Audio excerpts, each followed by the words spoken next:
మన బాడీలో electric and magnetic currents will be there. Electric impulses thoughts ద్వారా వస్తుంటాయి. Magnetic radiating energy, it is like heartbeat, something like that. స్థూల శరీరం, సూక్ష్మ శరీరం, కారణ శరీరం.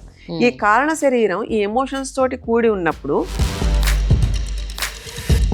థాట్ యొక్క ఆలోచన స్థితిని దాన్ని చిప్ ఆఫ్ చేసేసి టు ద పాయింట్ తీసుకెళ్తుంది just by change of breath. ఈరోజు మనకి ఏ నాడి యాక్టివ్గా ఉందో తెలియాలి. ఇడనాడి ఉందా, పింగళ నాడి ఉందా? అంటే ఇడనాడి అంటే relaxing mode, Pingala nadi is like a ferocious and fighting. దాని ప్రకారంగా we should select the day. వెతకాల్సింది పెయిన్ యొక్క కాజ్ ఏంటి అని.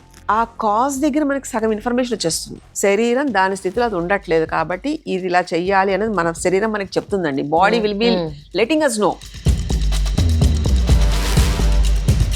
మన బాడీ, మన బ్రెత్ రెండు సింక్ అయ్యి ఒక విస్ఫోటనం అయ్యి అక్కడ ఒక ఎనర్జీ మాలిక్యూల్ జనరేట్ అవుతుంది. కొంతమంది చాలా ఫాస్ట్గా ఎక్కువ చేసేయాలని చెప్పి అపసవ్యంగా కూడా చేసేస్తూ ఉంటారు. అది triggers the system very badly. Regular జిమ్కి వెళ్ళే వాళ్ళకి ఎక్కువ పెయిన్స్ వస్తాయి. మనకున్న నవరంధ్రాలు బొడ్డుతో సహా 10 రంధ్రాలు కూడా కలుపుకుంటే these are all the star gates to be with the other dimensions. What is happening, getting the knowledge from there.